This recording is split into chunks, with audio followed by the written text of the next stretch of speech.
LifeLock, how can I help? The IRS said I filed my return, but I haven't. 1 in 4 tax-paying Americans has paid the price of identity fraud. What do I do? My refund, though. I'm freaking out. Don't worry, I can fix this. LifeLock fixes identity theft guaranteed and gets your money back with up to $3 million in coverage. I'm so relieved. No problem. I'll be with you every step of the way. 1 in 4 was a fraud-paying American. Not anymore. Save up to 40% your first year. Visit LifeLock.com/podcast. Terms apply. Hello. Hi. Welcome to the General Hospital recap for January 5th through 9th, 2026. First full week in January. And it was exhausting. It was a lot. Like, I watched Monday and Tuesday, and then I didn't watch everything else until today. So, it was a lot. It was. So we'll get started. Well, I guess, you know what? We'll do this. It's the beginning of the year. Maybe we have some new fans. Welcome to the show. We basically start the show with the Port Charles pipeline. That can be just about anything. It's either news about the show. We don't do spoilers, swearing, or ship wars. But, you know, if something happened in the news with them, or, oh, hey, they have like a new movie or whatever, you know, stuff like that. They had a baby, got married. We read emails from our fans. So if you have something to write in, it's peer54podcast@gmail.com. And then we give a heads up about what our Port Charles 411 is for the week. And what that is each week we pick a different topic. We either have a different topic of like a character, a storyline, a location, whatever the heck we feel like talking about GH related. Fan spotlights, which is this upcoming week's, where we talk to you fans one-on-one. Well, 2-on-1, I guess. And sometimes we have the honor of speaking with cast members or other people in the industry. So that's our Thursday show. And then we go over Hulu headlines because Hulu has the weirdest descriptions of what happened on the show for that day. And then we get into the show where we just kind of recap what happens, give our opinions, have some dialogue, talk about the show like you are sitting on the couch with a friend. So, yep, sometimes we get off topic. And then we end the show with a reality check because if you've been watching soaps for any length of time, somebody thinks you're delusional because you watch soap operas. And the stereotype is, so we like to bring it back to real life. And much like we will talk about in this upcoming Port Charles 411, which is a fan spotlight, like this is where we really get a chance to connect with other fans, you know, Yes. and they write in and say, hey, me too, you know, so and I mean, we've had people write in because, you know, my son graduated from high school, went to college and is graduated from college now. And they're like, how did that happen? You know, so all of that. So for Port Charles Pipeline, we only have one email. It's from Holly, and she did my Googling for me on this one specific topic. Her subject is Leslie's last appearance on GH or at GH. So per Google, because we had mentioned that, you know, the actress who portrayed Leslie Weber, Denise Alexander, passed away in 2025. And we kept going back and forth on when was her last time. Was it for the 50th in 2013? Well, Holly did the Google for us. So per Google, it was 2021 to visit Lulu. So this would have been after she got after she was in the coma. And I remember she came to visit Laura to make sure that Laura was okay and all that. Yes. But I also remember that being a tribute episode to Gail, where she and Monica were teamed on a treasure hunt at the hospital where they make amends. That also could have been 2019. Okay. So 2021 was the last time that we saw Miss Denise Alexander. And speaking of people that passed away in 2025, we got to mention June Lockhart on our 2025. So June Lockhart was Mariah Ramirez, aka Felicia's mom. Grandma. So she has to pass away too on the show. No, she was Felicia's grandma. Yes, sorry. Yes. Yes. Yeah, that is absolutely true. So she's going to have to pass away.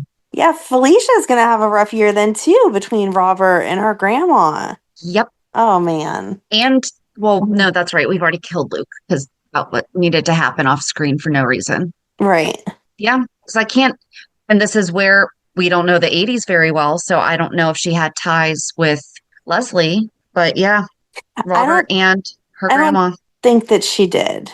I don't think she had ties with Leslie. I don't feel like there's a reason, but you never know. Sometimes we find out and we're like, wait, what? Right. But yeah, so June Lockhart passed away in October, and her character's name is part of Maxie's name. Yes. So feels so bad that we kind of missed that. We had talked about it when it happened on the show. We just forgot to put it in the recap. Absolutely did. Yep. Yeah. It was, I don't know how it just popped in my head that I was like, wait a second. Like, did that happen this year?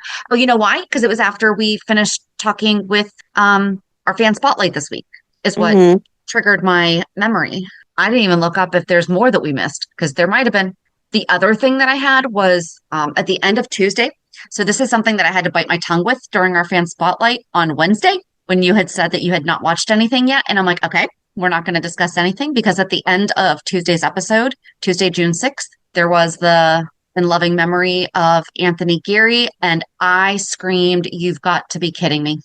And then I calmed myself down and did a Google search and saw that, and I just looked up Jackie Zeman. Mhm. They did the in loving memory of Jackie. Right after also. Yeah. So, but they haven't done one yet for Tristan Rogers or Denise No. Alexander. I mean, okay, so I understand not doing one for Denise Alexander, but I mean, even still, if she was only recently on in the past 5 years, they still should have. Right. I can understand not doing one for Chris Robinson, because Rick's been dead for how long, Right. But to not have one for Tristan in September, Yeah. that's a little weird. So don't know what's up with that. But so if you were like me and screamed a little bit extra at your TV, more so than normal, this is your reality check. Yeah. Yeah. And then you sent me something that I had seen, but then I was like, then I asked you, have you watched yet? And you're like, nope. And I was like, cool, this will make sense for you later. You want to share what you sent me? Oh, the ringtone thing? No, the post saying that they're going to do something. From Stone Cold the Jackal. It was from their podcast Facebook page. Just said that it was confirmed that there's going to be an actual tribute episode for Luke, not just the fact that they flashed up in memory of Anthony Geary. So, but yeah, you already knew, so you were ahead of me. Feel like they should have shown that on Monday, that they should have announced that on Monday, because I feel, although I don't like to see spoilers, so I may not have seen that. Right. But yeah, other than that, I didn't really see anything else. Did you? Josh Swigert announced that his wife is pregnant with baby number 3. Oh, okay. Yes. See? Aww. Get us back on a happy note. And Gio and the girl who plays Emma, Brayden Bruner, went to New York City, and they say that they're just friends. Although I did see a couple comments that said that they finally announced that they were more than friends, but I'm going to go with, I don't know. Right. If they're just friends, they are super cute as just friends. If they are more than friends, they are super cute as more than friends. And it's just sweet to see them being young and discovering a new city. Yes. So yes, let's end on a happy note. Yay! I love that. Thank you for reminding me of that. Did they say when she's due? No. Or not that I saw anyway. It just announced it. I didn't read too much into it because I was just like, yay, baby. That's good enough. All right. So as we've already mentioned several times by now, this upcoming 411 is a fan spotlight with our girl, Sam Nolan. And Hulu headlines on Monday, Laura stands her ground. Dante is called back to the witness stand. Christina makes a tempting offer. Brennan corners Britt. Oh yeah, he did. I hate when I watch the beginning of the week and then the end of the week, and I don't watch like Wednesday and Thursday because I totally forgot about that. He was basically like, "So you happy to have your license back now?" I was gonna say he didn't really corner her. I know, that's okay. why. Yeah, I'm like, I don't like that description. This is why we do Hulu headlines, guys. And Portia confides in Elizabeth. Mm-hmm. On Tuesday, Michael takes the stand. Elizabeth testifies. Carly and Valentine fashion a new plan. Lulu and Nathan worry, and Tracy makes a vow. On Wednesday, Lulu comforts Dante. Laura is relieved. Tracy comes to a shocking conclusion. Nathan and Molly compare notes. Michael is taken aback. And then on Thursday, Trina and Kai make a huge realization about who shot Drew. Well, that's a huge spoiler. Come on, guys. Yeah. Drew loses his cool. Alexis makes a risky legal move. Brooklyn reconnects with Sunny. She went over for chicken piccata. Is that really reconnecting? Right. Hey, can I have some of your yummy dinner? I'll make it. When did they disconnect? Yeah. Wait, they just saw each other at Christmas. Right. They've not had a falling out. No. Okay, weird. And Dante makes an admission. On Friday, Tracy confronts Alexis. Jason and Carly encounter with Drew. Britt makes a slip of the tongue. No. No, she didn't. She No. straight up talked about it. Yeah. She talked about slipping tongue, but not. Maybe that's what it meant to say was Britt talks about slipping tongue. Trina and Kai weigh their options, and Laura confers with Sunny. Where do you want to start? I don't know. What was Monday again? Monday was Laura stands her ground. Dante is called back to the witness stand. Christina makes a tempting offer. Brennan quarters Britt, and Portia confides in Elizabeth. Was Christina's tempting offer, was that Monday with her with Jacinda? I think so, yeah. I think that's what they're referring to. I feel like that happened later in the week, but same thing. I kind of watched them like in a weird way. So Christina had seen on Alexis's desk about the fact that she was now going to have to turn the suspects towards Michael more because they're just trying to have any kind of doubt at that point. And so she goes to Jacinda and is like, hey, here is a book bag full of money. You just need to leave town because you don't want to be called onto the witness stand and have to destroy your alibi and make yourself look awful guilty and Michael super guilty. So just take this money.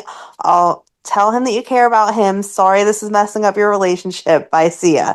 And Jacinda, I really like her. Like, I'm really starting I know. not that I didn't like her before, but I wasn't sure. But I am like really, really starting to like her now.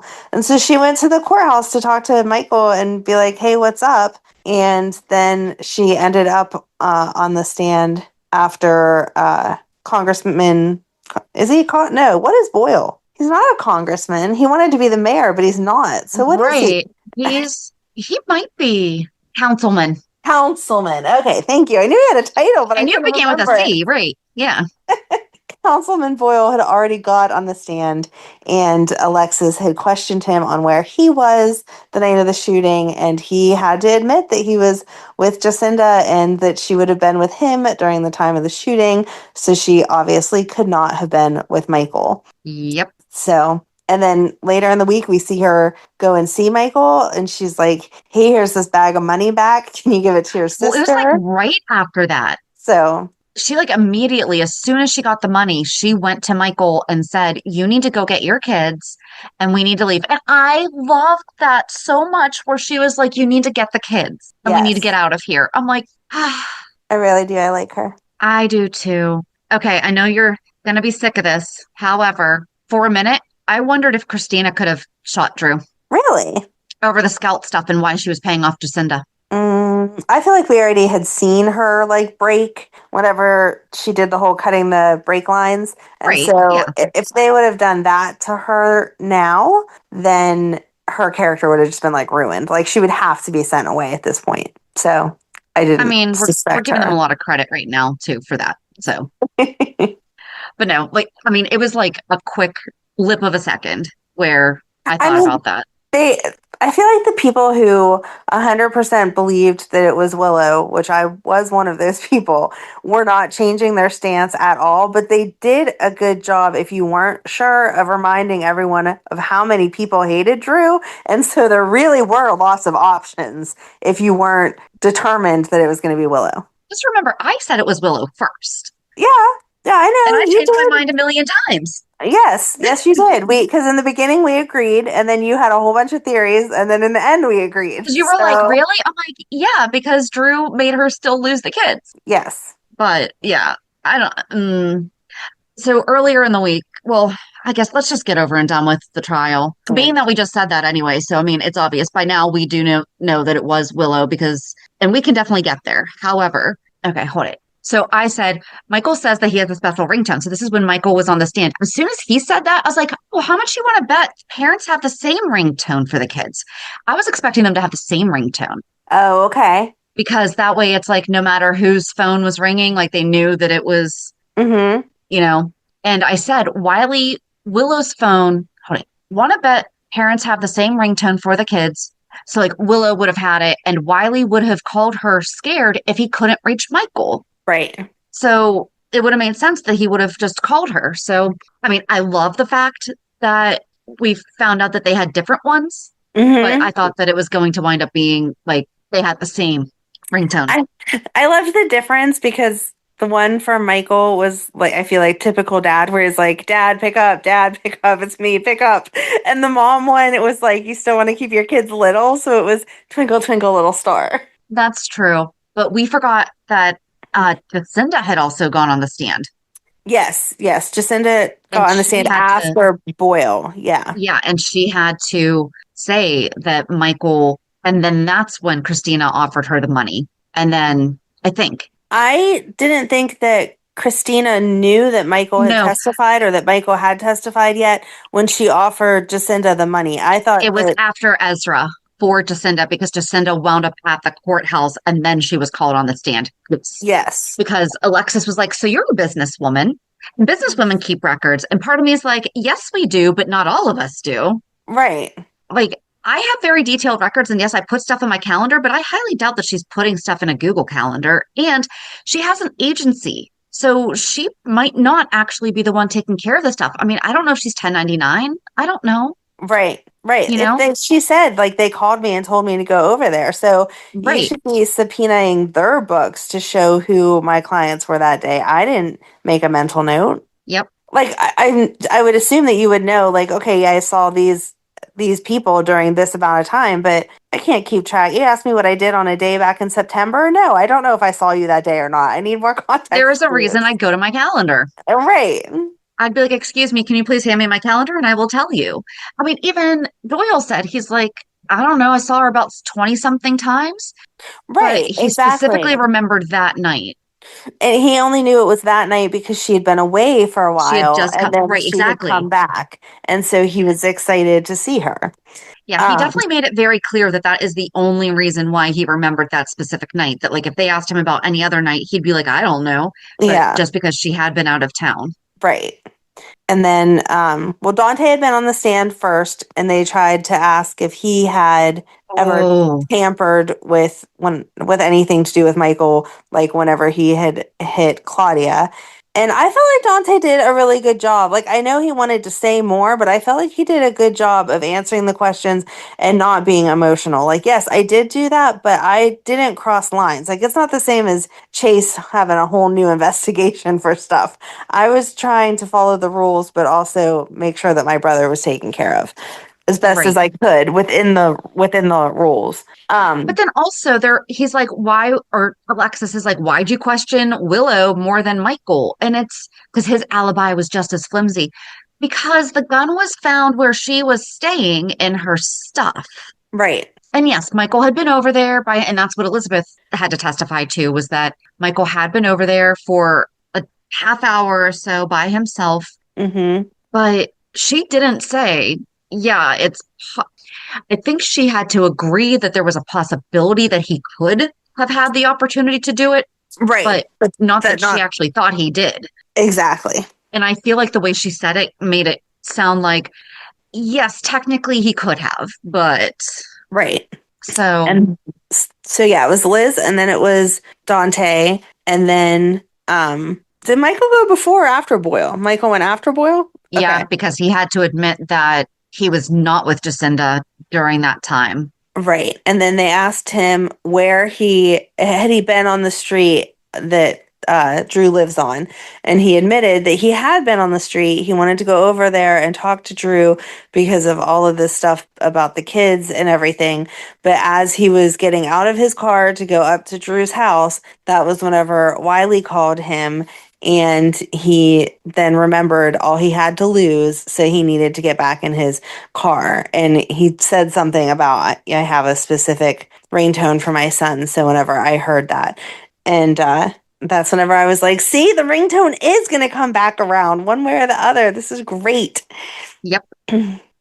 And then eventually Drew got on the stand. I don't understand how Willow isn't so angry with him now. Even if she believed everything he had ever said before, seeing him on that stand, looking at Michael, screaming at him about how Willow's the only thing that he ever took from Michael. If I was Willow, I would be like, yeah, no, sorry. I am not a thing. Thank you.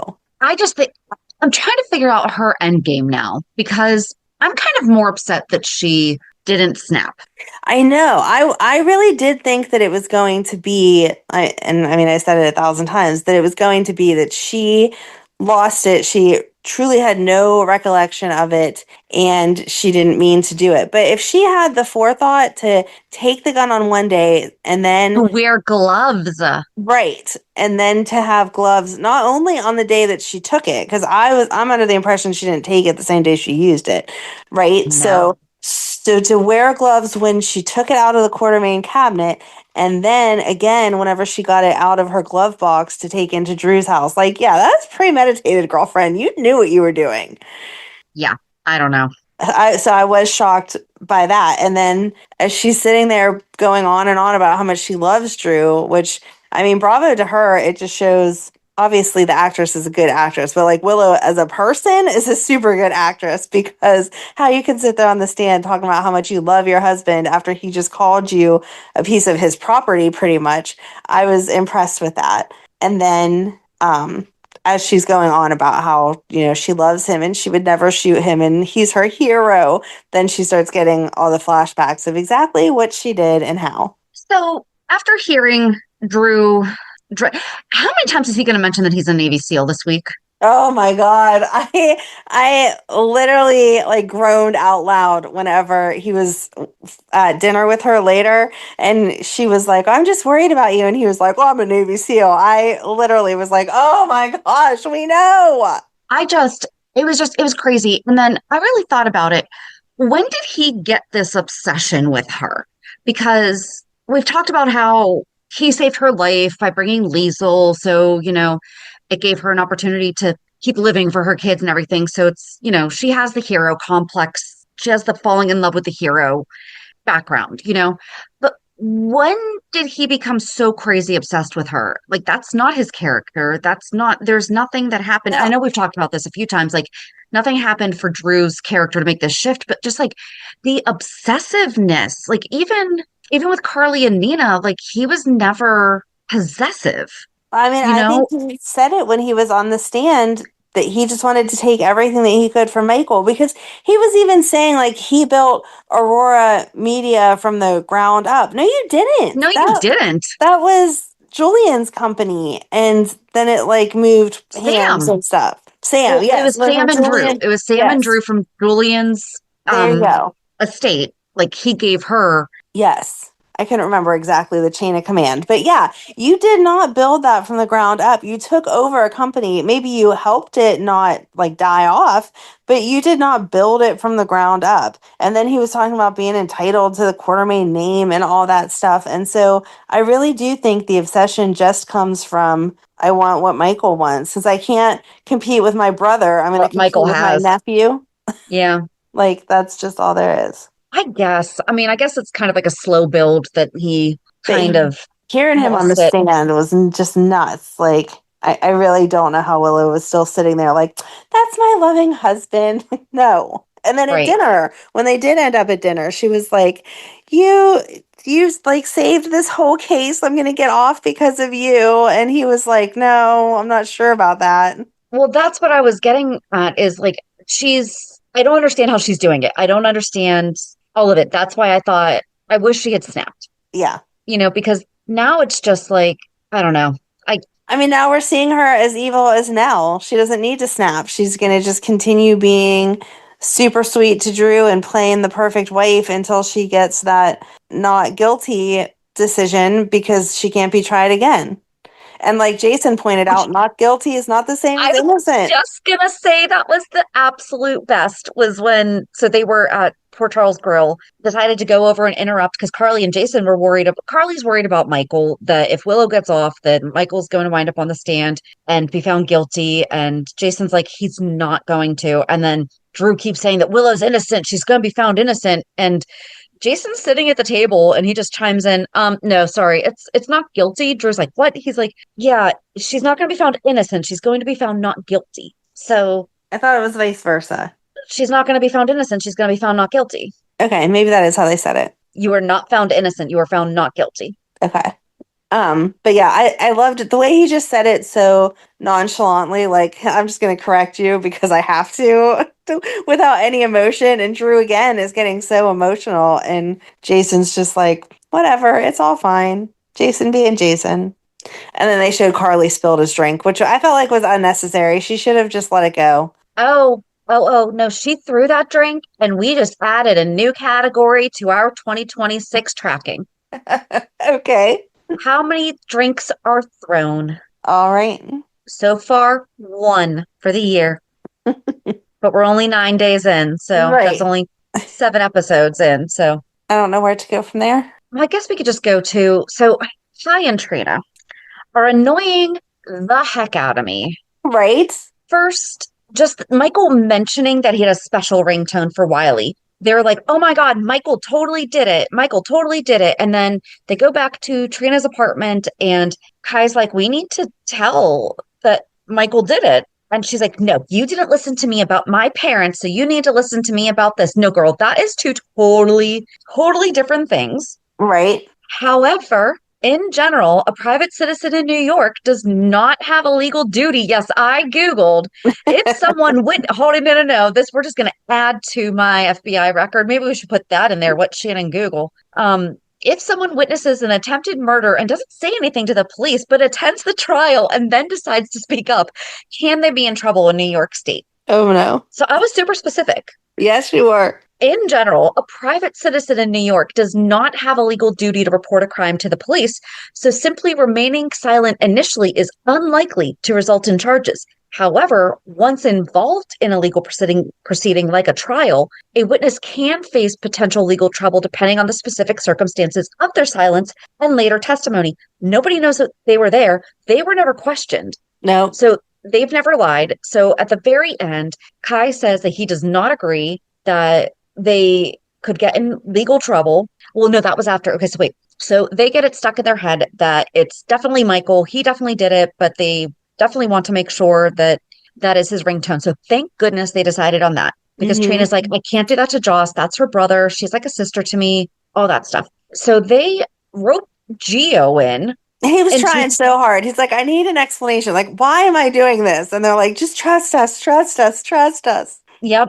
And he was like, okay. And I think that he had a fair assumption that they were looking out for Wiley and Amelia. And so he's like, all right, they're not going to tell me, but if they're using the kids, then it really must be for them. Because I don't think that Trina and Kai would lie about that. So they send Geo over to the Quartermain Mansion to play video games with Wiley to keep him company. And so they're going to be at the courthouse.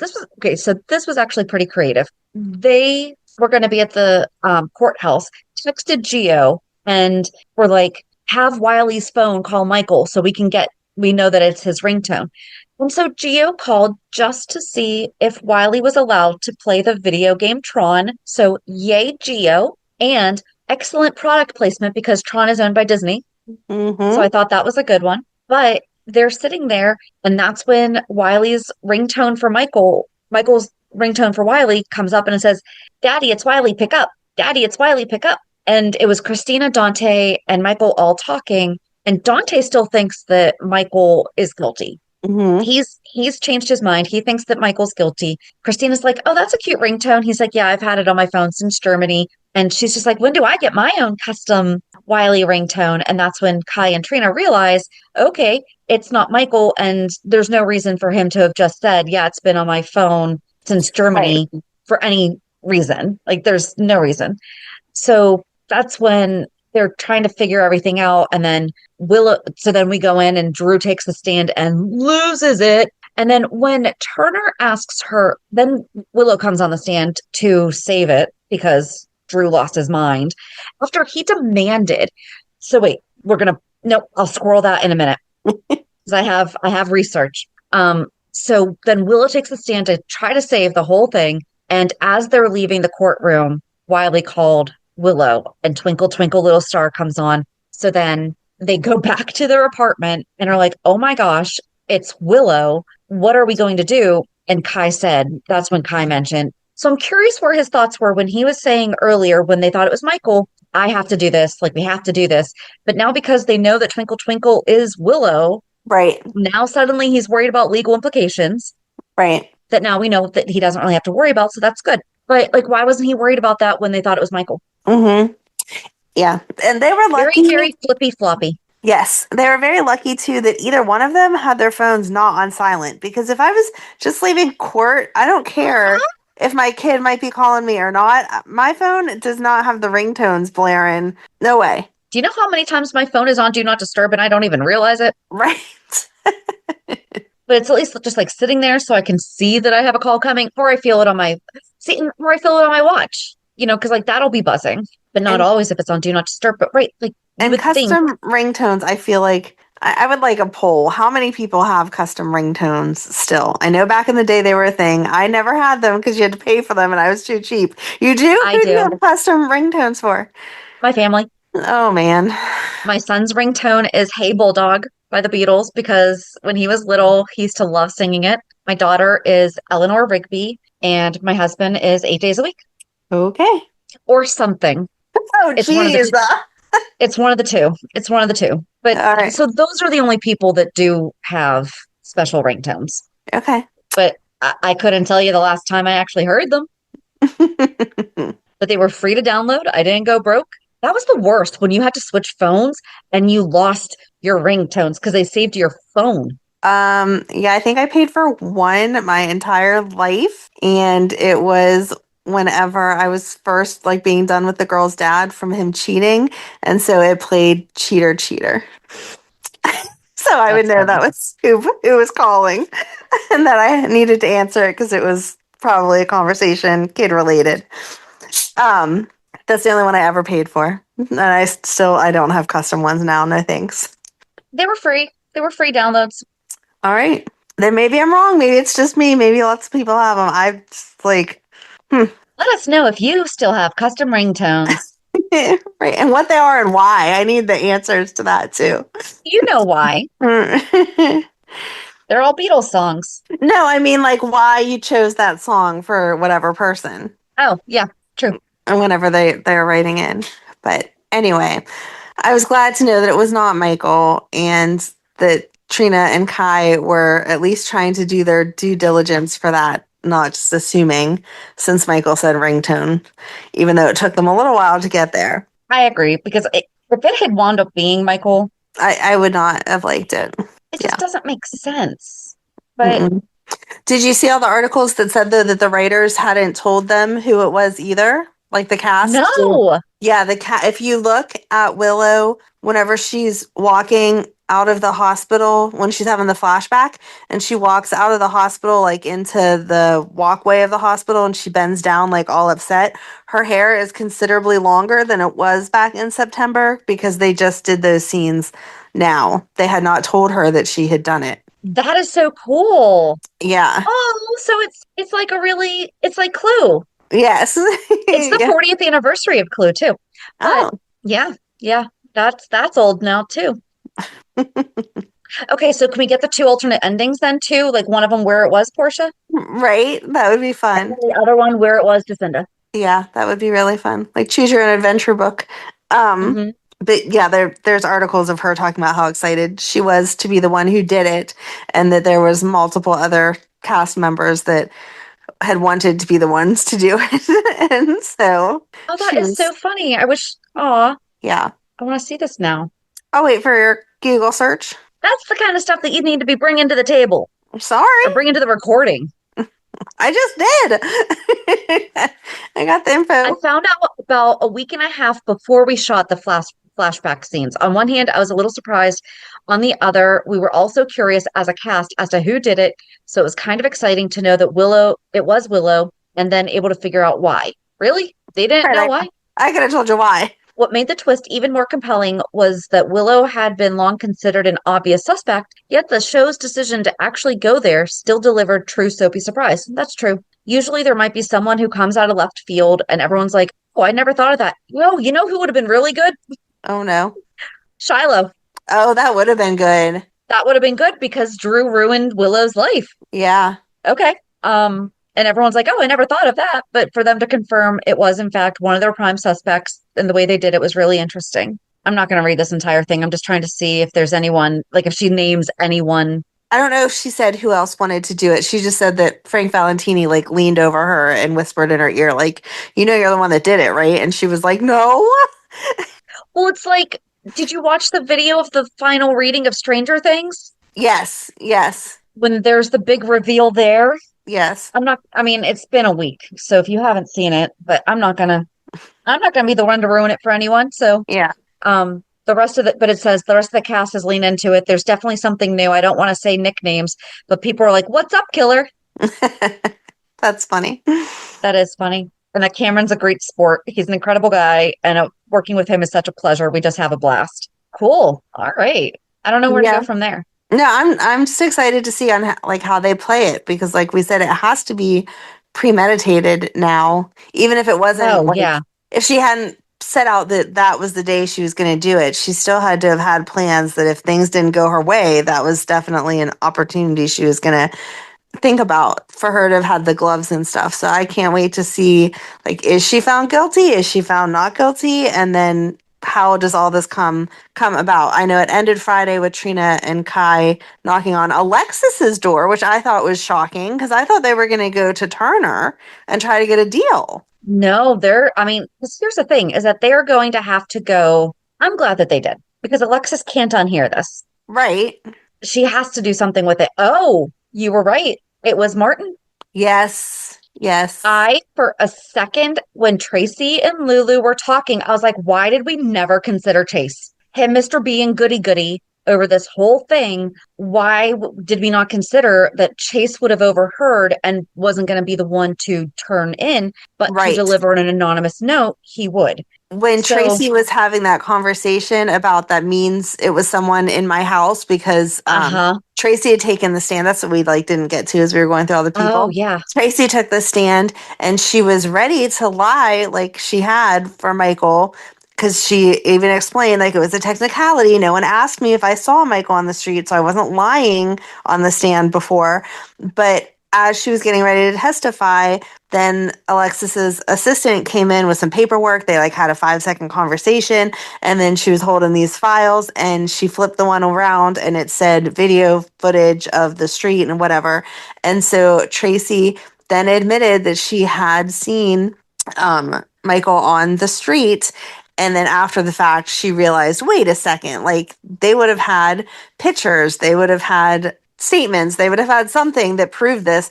They wouldn't have just gone off of my word, even though I agreed with it. And so then whenever she said that means it had to be someone in my house because we didn't talk about it, that is whenever my brain was like, oh my gosh, if it's Chase, I thought for sure it was Martin. But then it was just a few minutes later that we saw Martin walking away telling Tracy that he would do whatever he could for her to get her belongings back and being super sweet because Laura was there. That then it flashed back to him standing at the door. And I was like, yeah, see, I was right. That I'm very glad that you were right. It would have been interesting. I kind of really wish that I really kind of wish it was Chase now. That would have blown up Brooklyn's life, though, and I don't want her life blown up right now. So, well, her talking to Dante, though, I don't like how I feel like she could be honest about how she feels about the entire thing with Chase, with Dante. Mm-hmm. And she was defending him, not acting like it's not a weird thing that her husband is obsessed with defending his ex-wife, right? Who has lost her mind, right? So I don't know. I thought that entire conversation was just a little bit weird, right? That she seemed very passive about it. She was upset with Dante for suspending him and didn't understand why. I feel like Brooklyn would be like, I know you had to do it, but seriously, did you have to do it? Right. So yeah, Martin. Okay, so here's a couple questions about Laura was having lunch with Martin, right? Because Ezra Mhm. came up and was annoying her, and she said that she was meeting her brother. Did she say she was meeting her brother for lunch or just meeting him? Because she was already eating, which Oh, I means don't know. she had been there for quite some time. And he Yeah. didn't really apologize for being late. Yeah, I don't know what one she said. I didn't pay But that she close of told him, attention. because then she told him all about Kevin taking Ace to Ireland. So I feel like it was a lunch date. Yeah. So, yeah. Hmm. Okay. So this also gets mentioned in Port Charles 411 this week, but I had written this note before of what if Drew had ordered someone to shoot him himself? Yes. That was a thought that I had had also. What did Nathan have a cigarette butt for that broke the chain of custody?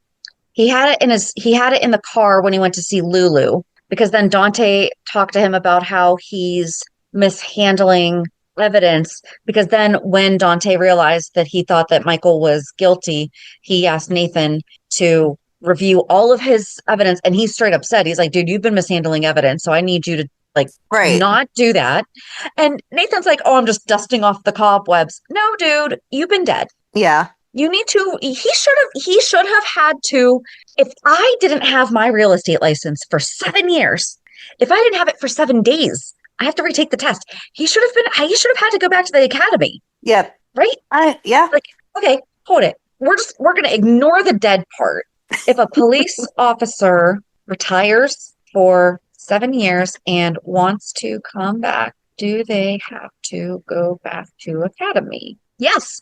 After 7 years, a retired police officer would likely need to go through a requalification or refresher training, just not the full academy. But it Right. depends on how heavily the state law and the hiring agency's policies, they may need a special certification course for reentry, especially after being out for over 3 to 5 years, to update skills, firearm proficiency, and department policy knowledge in New York. Yes. Mm-hmm. They would generally have to complete a basic course for police officers, because the police refresher course only covers up to 10 years. But after that threshold, a full academy is required for certification. So if he had been gone for 10 years, He'd have to redo everything. Okay. yeah, but 7 years, just a refresher. Hmm. And it's an 84-hour refresher course. Okay. FBI is going to be like, what the heck? Here's the deal. Here's the thing, though. I have separate Google browsers. Like, I have different separate Google accounts. So, like, when I'm looking that stuff up, for the most part, when I'm looking it up on my desktop, I'm looking it up under the podcast Google Well, that's account. good. So maybe they'll just put it all together. I was going to say, so we're going to go to jail together. Well, how much are you logged into the Google Chrome It doesn't matter. account on your phone? I don't think it matters the fact that I'm listed as a participant on it. They're I mean, that's true. They can tell that it's just they'll use my IP address. Right, They'll be pinging. that's exactly what I was going to say. Use her IP address. It's not me. Okay, they were just now deciding to check the pings on the phones. Well, I didn't understand how they didn't subpoena the phone records. Like, okay, they had already said that her phone had pinged off those towers earlier in the investigation, but that tower can take pings from, multiple different places. It didn't have to be that she was there. But they didn't subpoena her phone records, because then they would have seen Wiley called her at whatever time that was. Why didn't she say something about that? Or she did text so-and-so on my way to kill Drew because he cost me my kids or whatever. And instead they're just like, you didn't call anyone? You didn't text anyone? No. Well, your phone pinged. Okay. Yeah, I don't know. It so confused me. Yeah, me too. They're pulling all that other evidence, but they're not asking for a copy of your cell phone records from the company? No. Okay. Okay, what else? Just to get us done with all of that. Hold it. Let's get it. Molly was asking Nathan for an update, and he said that he thought it was a conflict of interest. Yeah. That was it was so weird. That whole thing was weird. It was. But I loved that she was quick to give it back. She was like, no, I'm not on the case. The DA is just able to call me whenever she needs me to look something up that would be easy for anyone to see. But I want to keep my distance because obviously it's a conflict of interest since it's Michael and even more so my mom. He wasn't even drawing that line. He was like, "Oh, because you're related to Michael, so you want Willow to be guilty, not him." And she was like, "Or my mom being the prosecutor, being the attorney for her." Right. We just want to wrap up Jacinda and Michael. Yeah, we can. I mean, So first, Ezra met with Jacinda and offered her to make everything better and offered a real relationship because it's not like he was married or anything. It was just like kind of a frowned upon situation. But now that it's out in the open, that was so gross. Like, just as he was talking, I was like, "Ew, ew, ew, ew. You're just so ick." No. Mm-mm. Oh, we forgot that he threatened Laura earlier in the week when he was like, now that you're also working for Sidwell, you might want to be like a little Yeah. more accommodating to talking to me or something. Right. And that was what led her to tell Kevin that he needed to take Ace out of the country. Yep. Or tell Martin that she had Kevin take. Yeah. But then Jacinda went over to the Quartermain mansion and waited because Michael had no idea about Ezra. Yes. Oh, that little heartbreaking. Yep. But I like them so much because she was so sweet. She gave back the money to Christina Mm-hmm. or brought the money for him to For give back him to to get it. Christina. Yeah. And said that she was going to get out of town, that she was going to start over fresh, or that's what she had told to Ezra. And Michael was so kind when it came to everything because he's like, so were you going to tell me that you had been with Ezra? And she was kind of like, well, you knew what I did, Right. and she didn't want to because then what if they didn't get to spend time together anymore? Mm-hmm. And she did have a point. I mean, not that you should be lying on the stand, obviously, but she did have a point. Like, Ezra especially wasn't advertising to people that he was hooking up with a sex worker. So why would she ever think that that would have come out? Why would she have ever thought that that there would be a record, first of all, and that they would Right. even recognize that they should look for that? Right. Exactly. So yeah, So- she was justified. I mean, not justified, but I could see her where she was coming from when she didn't mention anything. But then,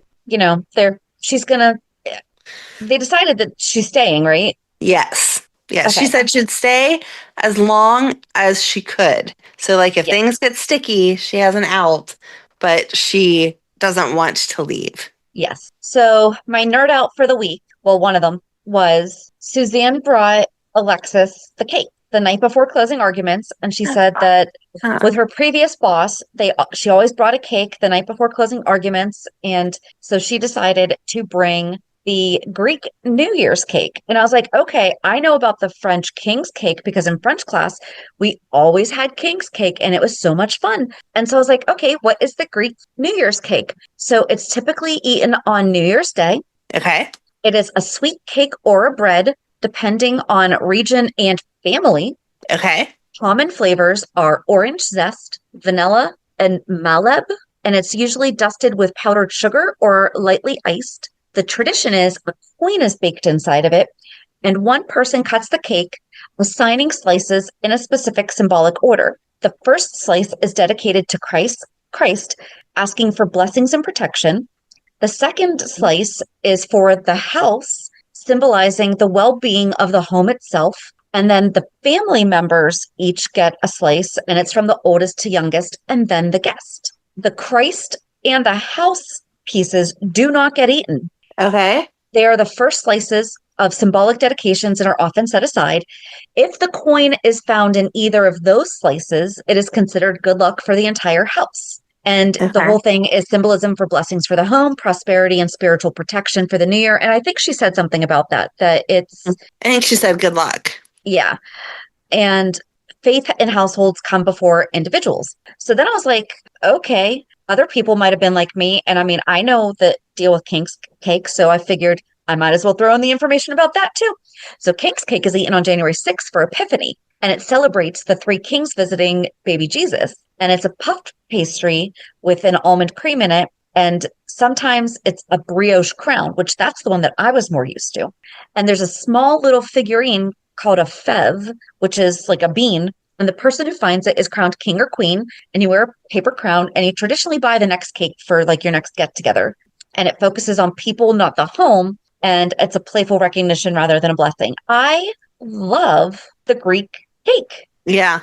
I absolutely love that. So we're going to have to add that to our cookbook. I was going to say we need to find a Greek bakery around Pittsburgh to try one. Oh, well, they probably don't make it right now. Well, to try one next year. Yeah, because I know that the local French bakery that I go to only did king cake orders through the 6th. But you had to order it, I think, by the 1st in order to get it for. So anyway, that was my nerd out for the day, or for the, and then while they were getting ready to eat, well, they never even cut into it. No. Because, was that whenever Drew and Willow walked in and started demanding crap. Yep. So I'm glad they didn't share their cake with Drew. He didn't deserve any. Yep. And there was no bakery on the box. So that was not from Uckard's or anything. Right. Very cute. Okay, that was my nerd out. And I think that we are now done with the entire trial and all of that. Yeah. Where do you want to go from there? I mean, I feel like there's not too much more. So there was, we talked about Kevin saying that he would take Ace to Ireland. And at first he was like, okay, I'll let them know that the 3 of us will be there. And she was like, no, I'm not coming with you. I need to stay here. And then she ended up at Sunny's house talking to Sunny about how she wasn't sure what she needed to do, and that she was sending Ace with him. And then she brought up Luke, which I felt like was weird placement. Because she said the way that Sunny was talking, she's like, for a moment when I was panicking, and I like that she did say, after I called Kevin and I was trying to figure out who to call next, she's like, I got the urge to call Luke. Okay, and you have to assume because of the holidays, they probably had a bigger break. So they probably recorded these episodes before Thanksgiving, I would think. I could be absolutely wrong. We know that they're typically 6 weeks out, but I would assume that they probably would have done, okay, we're going to wrap by Thanksgiving and you guys have off through the new year. That's how I would do it. Right. But so we should try to find out, was that, you know what? Was Laura talking about Luke taped for Anthony Gary passed? Or did they reshoot that? And that's how, yes. And okay, this is probably doing the same thing that I just did, was GH episodes are filmed about 6 weeks out in advance from the air date. So they really could have just also been doing the assumption based on that. But what? Yeah. That was like a punch in the stomach.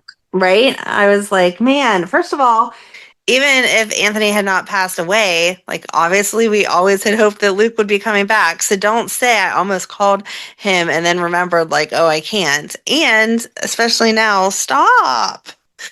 You're just making me sad. Stop. I know. Well, do you want to hear the books on her bookshelf? Oh, geez. Sure. New York Interiors, a book about Tom Ford. Okay. I think it said Domino. Okay. I'm not entirely sure. And then Decorate, the new antiquarians, One King's Lane, the Kinfolk Table, We Americans, and then duplicate copies of One King's Lane and New Antiquarians. Her and Kevin each have a copy? Maybe they have a couples book club going on. And so it's mostly design related. Are any of those real books? Yes. Oh, okay. They all are. Oh, awesome. Yep. Huh. All right. One King's Lane is an interior design focused coffee table book, which that's an odd name for the new antiquarians. I'm probably so mispronouncing that. The new antiquarians at home with young collectors in a large format interior design. So they're all interior design books. Huh. Tom Ford is just a book that is a visual catalog of his creative leadership at Gucci. New York Interiors, I feel like that's probably self-explanatory. Right. Kinfolk Table. Oh, recipes for small gatherings. So cute. Okay. What's We Americans? Pull up. It's National Geographic. Oh, okay. So that's pretty nifty. That is. I like whenever they're real books. Me too. Okay. Then the only other thing is Valentine putting away his little Christmas tree. Yeah. On the appropriate day. Okay. Sorry. There's not an appropriate day, but they did have that episode air on January 6th, which is frequently the day that people take down Christmas decorations. So I thought that was just good timing. Yay, you.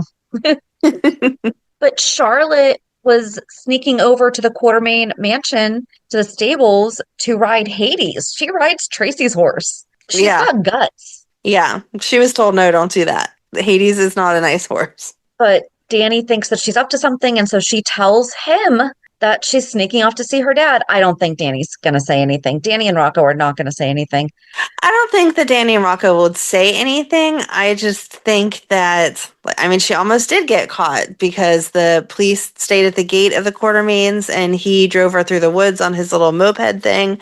And even Valentine was like, listen, we said whenever Carly brought you on Christmas or Christmas Eve, whatever one it was, you cannot just keep coming over here. This is not a good idea. You're going to get both of us in trouble. So I hope she doesn't start getting careless as time goes on. Well, he tried to leave. And oh, what did you think when Emma came into Bobby's and Carly and Brennan were talking? And she came in so frantically and was like, I need to reach my grandma. Did you think that that's how they were going to kill Robert? Yes. I was getting ready to yell again. No, that would have been a first yell. That would have been before the card. But I was like, no, we are not having Emma finding out and then having to find and then having to process that without Anna. But it's been since Halloween. Where did the past 2 months go? Yeah. I did not want it to be that they were going to announce Robert, but I thought that Carly was pretty smart for saying, oh, do you think that Valentine contacted Anna because you don't seem to have much information on whatever mission she's on? But Valentine told her that was stupid. And I was like, oh, I thought that was really smart. I did too, except for he might be thinking that Brennan might now be thinking she knows something. I think that Brennan is so obsessed with her that he would never believe that she would betray him like that. I don't know. I really don't know. I think that's probably where I think Valentine was thinking. But I feel like Carly also does a good job of asking up to the point that she's allowed to ask. Do you know what I mean? Like she's like, I know I can't know specifics about your business, but so it's not odd that she would say like, oh, are you speculating this? Oh, do you think that? Whereas if she took a complete step back and stopped asking questions and stopped giving her own like, oh, what's going on, that would be suspicious. Right. Like that's like if I suddenly stopped having ideas of who shot Drew, other than the fact that we just found it out, you'd be like, shoot, Shannon found a spoiler. I'd be like, Shannon shot Drew. That's the problem. Well, that was Nina's assistant. Well, that's the other thing. Like, I kind of liked the Nina Drew thing. I thought that they could have been a huge power dynamic. I think like they would have been such a good couple. And there was enough ooh factor there that he had hooked up with Carly and now he's hooking up with Nina. And that was enough. We didn't need him to hook up with her daughter also. Correct. But yeah, so Carly goes home to see Valentine. He's packing up and she's like, yeah, you can't leave now. And if you do, you're not taking Charlotte. Mm-hmm. And he said he wasn't planning on taking Charlotte yet. He really is such a good dad. He actually earned that title without the eyes being rolled. Mm-hmm. You're not at all biased. He makes his own list. You're not at all biased with that. Nope, not at all. You know he makes his own list. Oh, man. He doesn't need a woman to make a list for him. No, I'm sure he doesn't. Nope. Got nothing else to do all day in the attic. He's making lists left and right, probably. Right. So I think the only other thing, Michael and Gio talked and Michael thanked him he acknowledged how difficult it must have been, but thanked him for playing at Christmas. And, Sonny and Gio talked about that. Yes. Was it with Brooklyn? It might have been. And Sonny was like, listen, it'll make sense when it makes sense. Like you'll play again when you play again. Yeah, I think that Sonny and him started to talk about it. And then he was like, I have to go because he needed to do the whole phone call thing. And then after the fact, whenever Brooklyn came over, she's talked about how hard it must have been for him and how special it was that Ned and Sonny would come together to buy the violin, knowing that they have not always gotten along. Right. So. But the only thing was on Monday. Well, there's like two things, but they're both Britt. On Monday, Britt is now Portia's doctor.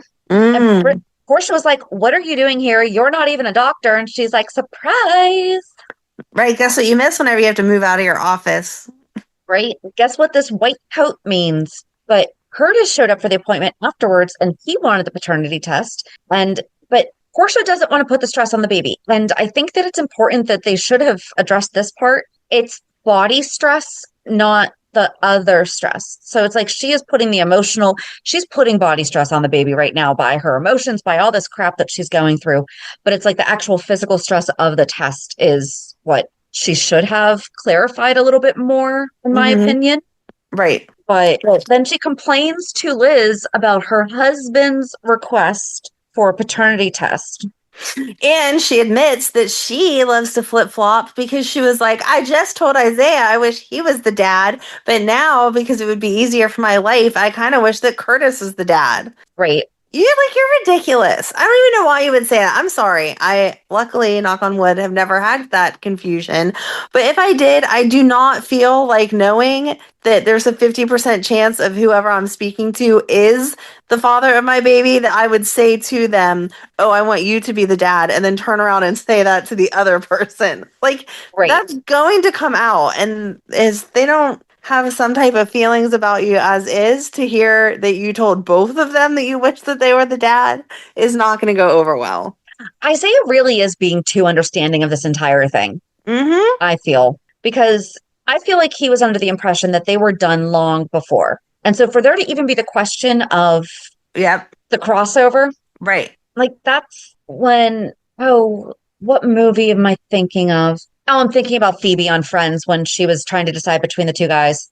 But then Curtis asked Britt if he could if he could request the paternity test. And she was very clear. She's like, Portia is my patient. Right. Like that is her decision. But then Isaiah comes around and he's like, that's not happening. And she's like, okay, again, not listening to either of you. I'm only listening to Portia. Exactly. If she steps out of that room and says she wants it done, then we're doing it. Yeah. I don't know. I felt like torn with that because, like you're saying, the actual stress on the baby, I would be concerned about, even though she's in her second trimester, so it's safer then. But at the same time, I would be concerned. I would be stressed out if I didn't know. And so I feel like that would be putting stress on my baby internally. Right. So it might be safer to just go ahead and get that test done. There are certain things that doctors like ordinarily would say are not okay to do during pregnancy, but given people's dependence, given certain situations, they'll be like, okay, in moderation, in this, that, and the other thing. Right. Like smoking. Like if you are straight up like crazy addicted to nicotine, it's actually worse. I'm so taking all this out because I'm not giving medical advice. Right. I have a friend who was like crazy. I mean, hardcore addicted to smoking. And the doctor was like, it's going to be worse for your body and baby if you quit than it would be if you just have a back. But if you were to just quit. So, but then a couple days later, we see Brad was upset with Britt that she did not tell him where she was on New Year's Eve. And he was, I'm on Brad's side with this. She just came back from the dead. He just came back to town. They both just talked about how they don't have anybody. So why wouldn't she want to spend her first birthday alive again with her best friend? But also, why didn't we make these plans ahead of time? Because I'm sorry, like my birthday is coming up. If you call me the day of and are like, hey, I'm hoping that I have some type of plan. It probably is just to hang with my family, but still, day of, I'm hoping I have some type of plan. If you ask me right now, can I reserve, like, we're going to go out to dinner? Okay, then yeah, you have it. So, especially since her birthday is New Year's, if he wanted that day held for him, then he should have said something to her. Agreed. So I don't care how good a friend you are, you're not entitled to that without some type of conversation. And him losing it over that she was with Jason and then complaining about Carly, he hit everything down to the moss bowl in her kitchen, if she even still has that. I'm like, that was so great. I was like, yep, you're not wrong, Brad. That is hysterical. But I also felt for Britt too, because she had to say it like 3 times. And then finally she was like, I spent it with someone that could give me what you can't. Like, you weren't going to give me a kiss at midnight. Come on. I loved all of it though. Yes, they're so cute together. I know. I'm like, I love Brad. Yep. Not that I don't love Brit too, but I was concerned though because she asked him if he was coming back to the hospital, and he started talking about how he needs something that makes way more money because of all his credit card debt. Which, as much as I love Miss Wu and would love for her to come back, I do not want Brad taking a job with her to make money. I agree. So no, that's just a Yeah. no. But yeah, that is it. I mean, it was very heavy on the We missed Dante being jealous that he wasn't the first one to check up on Lulu. that's right. And I was like annoyed by it. I just mentioned it so that we don't forget it. But it was like, even she said, like, why are you here? Other people were here all night. Like, it's fine. There's cop cars stationed all around my house. And I already talked to Nathan. It's fine. And then he suddenly was acting like, oh, it's his place. You haven't wanted it Right. to be your place for a while, buddy. So back up. Yep. But yeah, I think that's everything then. It was super focused around the trial and everyone's testimony and where we're going to go from here. And then Monday we'll get to hear the closing arguments, which should be good. Yep. So reality check. So how was your week? it was not the best beginning for the new year. Oh no. I don't know if I mentioned on here, if it was just to you after the fact, but last week on Wednesday, my The turtle car. Yes, my car died. Yep. Turtle car. Yes, I did, because I was talking about how if it wasn't for the fact that it was a catastrophe, it would be adorable. I had a turtle. So, Yes. I understand that car places are busy, extra busy, because we're just coming out of the holidays and whatever. But they had no idea what they were supposed to be doing with it Saturday. And so we called back and explained, like, I'm sorry, I thought that the company that's like your company that towed it would have left some type of message to why it was towed here. So they said they wouldn't get to look at it until like Monday or Tuesday. Well, Monday and Tuesday came and went, and they didn't call or do anything, say anything. And the car's in Ryan's name, so he's like in charge of it, and he just kind of has that let it go personality. And so by Thursday, I was then like, you need to call them and ask, like, what the heck, man? It's now been there for almost a Especially week. if you haven't heard anything. Yeah, like what are they doing? They hadn't even touched it, and then they gave us like this whole thing about, with it being an electric car, usually it's more than just a battery, because he said, like, if it wasn't for the fact it should be covered under warranty, I would have just gone to AutoZone, got a new battery thrown in it, and been done with it. And they were like, well, it's not usually just the battery with an electric car, and so we have to be able to run all these tests and whatever. And then they called back. Like, they finally did touch it that same day. Like 10 minutes later, I got the alert on my app that like the doors were open or whatever. And I was like, oh, finally. So they ran the test, called back like 45 minutes later, and we're like, oh yeah, it was just the battery. We're going to replace that. You can come pick it up before we close at 6. So they called us at 5:30, which was, again, just like a half hour or so later, because it was all later in the day after he had called. And they were like, oh, sorry, whenever we put the battery in, then it threw all these codes. Like, once they put the working battery in, it started throwing all these codes. We're not sure what's wrong with it. We might have to order parts. And I'm like, this is why you needed to look at it Monday. And then if you needed to order stuff, they would have been in by today. So I still don't have my car back. And then in the middle of the week, one of our cats, like the first one of the set that we got together, whenever we got back together, started having bathroom issues. So we ended up at the emergency vet on Wednesday, spending way too much money, because we all know how ridiculous emergency vets are, so that he could have a catheter put in, and now he's on special meds. And then they sent us home. Like, I will say jokingly, I should be a nurse, even though I should never, ever be a nurse. And I don't mean any disrespect to all of our nurses out there, because I love them. No, if anything, you mean that in a respectful way. Right. But I had to do all that stuff last year whenever Ryan's foot was all messed up. So now I have wound care experience. Well, then they're talking about the extra money it would be to keep the cat, for them to give an IV for a couple days. And we were like, no, I'm sorry, that's just like too much money. And they're like, oh, well, we could send you home with fluids. Have you ever given fluids, like, they don't go in your vein, they go like under the skin? And I'm like, no, why would I have that experience? No, I've never done that before. I'm sorry. So they legit sent us home with a bag of saline that every night I have to like puncture his skin and hold this IV bag and squeeze the fluid into him for 10 minutes and then pull it back out again and do it again. And I'm like, What in the heck, man? How do you do that to a cat? Luckily, Like, he is like the well, he's probably calmest. I was gonna say he's probably very chill right now, though. He's super chill to begin with because some of the other Okay. cats, I think feel like no matter what kind of medicine they were on, they would still not be chill for this because you have to grab like the scruff of their neck where that extra skin is. Whenever you do that, Yeah. it kind of makes like a pocket. And so you just like push it in and you can feel it. Like whenever you pierce your ear, you feel that like pop noise. You feel it Yeah. pop into his skin.